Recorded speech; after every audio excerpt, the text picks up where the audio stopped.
अगर आप भी डीको पेंट के अंदर पेप्सी कलर करना चाहते हो तो मैं आपको ये तरीका बताऊंगा। आपने वीडियो पूरी देखनी है। बहुत ही आसान तरीका और सस्ता तरीन तरीका।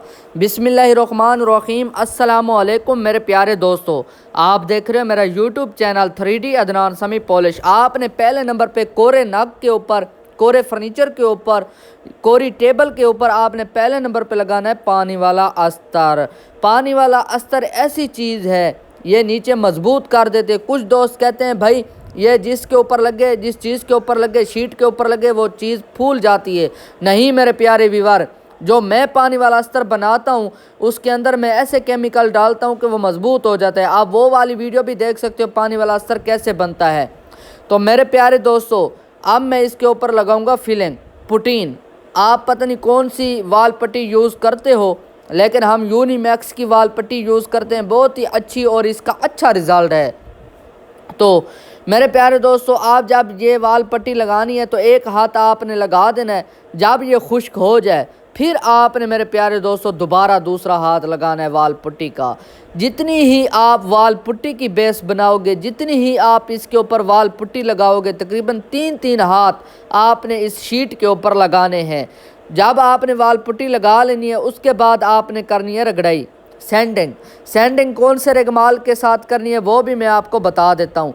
पहले नंबर पे आपने अगर पहली रगड़ाई करनी है तो पहले नंबर पे आपने लगाना है 120 वाला रेगमाल। अगर आपके पास 120 वाला नहीं है तो आप 150 वाला रेगमाल भी लगा सकते हो। 150 वाला रेगमाल लगाने के बाद फिर आपने इसके ऊपर लगाना है 220 वाला रेगमाल।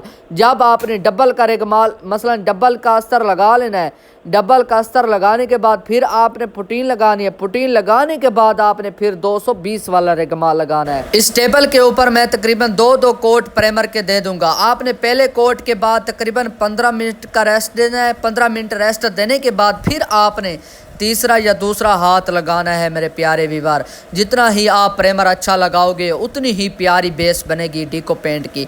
देखें मेरे प्यारे व्यूअर, मैंने नीचे प्राइमर लगा दिया, उसके बाद मैंने टक वगैरह चेक किए वाल पुट्टी के।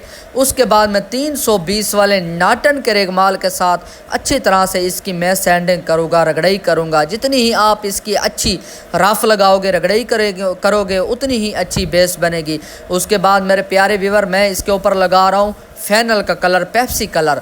अगर आपको पेप्सी कलर बनाने का तरीका नहीं आता तो इसी वीडियो के नीचे डिस्क्रिप्शन में मैं लिंक दे दूंगा वीडियो का कि पेप्सी कलर कैसे बनाया जाता है, उसके अंदर कौन सा कलर ऐड किया जाता है जो पेप्सी कलर बन जाता है। तकरीबन आपने फेनल के भी 3-3 कोट लगा देने हैं। तो मेरे प्यारे व्यूअर, मैंने फेनल लगा दिया। उसके बाद मैं अब लगा रहा हूँ हार्नर चमक। हार्नर के भी आपने तकरीबन 3 हाथ लाजमी लगाने हैं, क्योंकि जो चमक होती है ये काफ़ी अरसे तक बरकरार रहती है। तो मेरे प्यारे दोस्तों, आपने अब टेबल की लुक देखनी है, कितनी प्यारी लुक बन चुकी है। माशाल्लाह बहुत ही प्यारी बनी है, शीशे जैसी माशाल्लाह इसकी चमक है। आपको इसके अंदर टेबल के टॉप के ऊपर अक्स नज़र आ रहा होगा, देख लें।